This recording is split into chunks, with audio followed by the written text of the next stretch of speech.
Just received the parts for my Axis micro tune adjustment at my local music store today. I've been waiting several months for these, so pretty excited to get them on. There's all the parts that come with it. Here's the old Axis pedal. Gonna be changing those and adding a spring to that side. Alright, first step, let's separate these pedals. We'll take off the UDS here.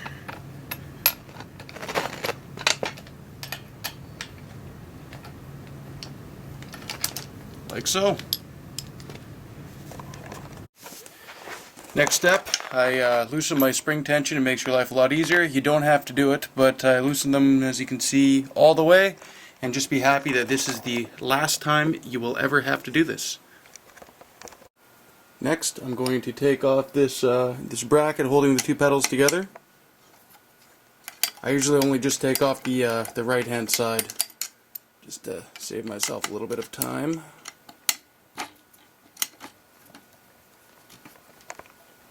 May have to put the camera down for this. We'll see how good I am one-handed here.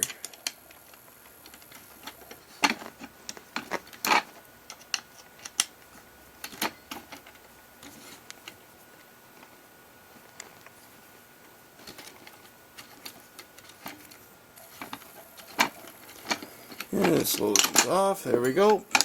Don't lose your screws. And if you want, you can unhook the bottom of that and get this whole left side assembly off. Now another last that makes me pretty happy. Loosen the current spring assembly from your pedal. This should come right off. There you go. Do that from both sides. Next off, we're going to remove the bottom of the spring assembly on the side here. Just two screws. Use your Allen key. I'm not left-handed, so doing this whole video with my left hand is kind of interesting. That comes out. Same for the other side.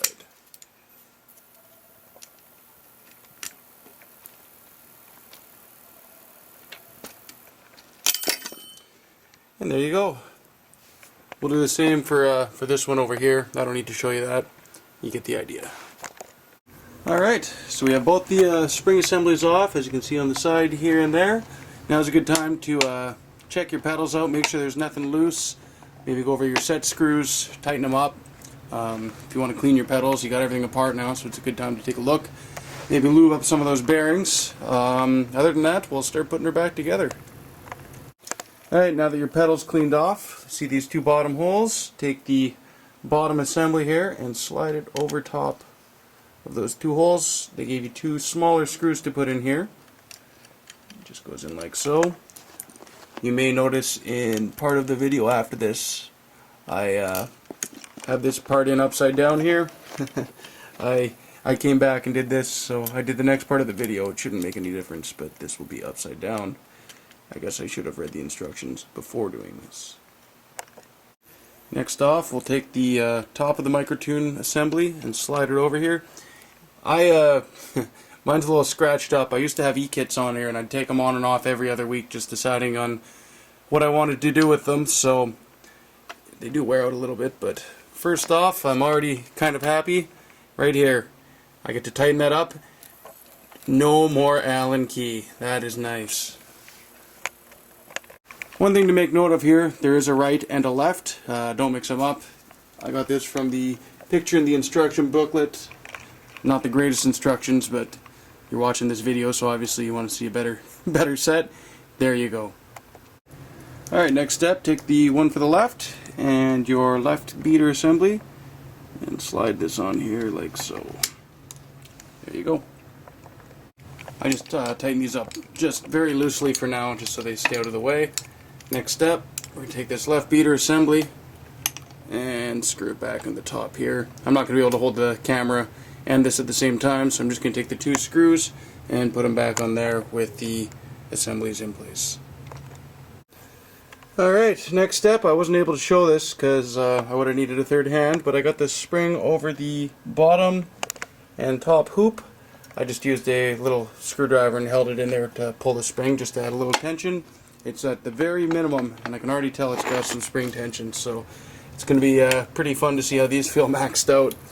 Now I'm going to put on the other one, same idea. The top hook and the bottom hook. Getting close. Now we just have the last couple pieces for the slave pedal. So same thing. The bottom of the assembly. The two holes here. And screw those in. There we go.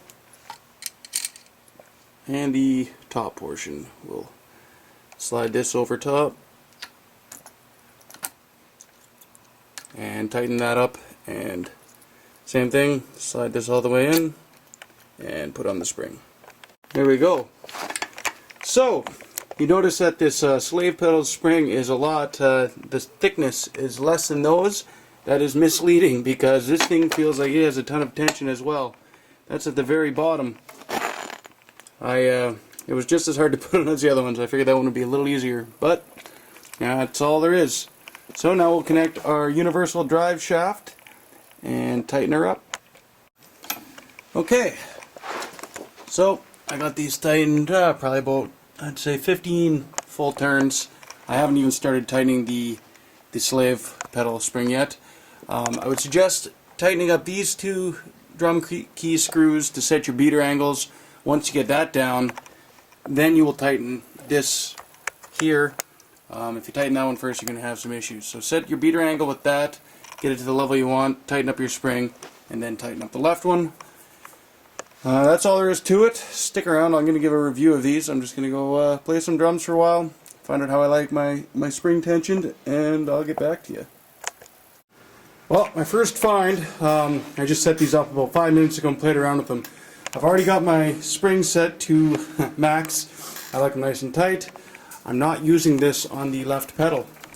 I had it on there for a little bit, but I noticed felt a lot tighter. So the only way I could adjust that, because I like to keep these both at max, I had that one on nothing pretty much, and it was still too tight. So I'd have to loosen this one quite a bit, which would give a weird feel. So that's pretty much how I have it for now. I'll play around with it and give a proper review once I get it down.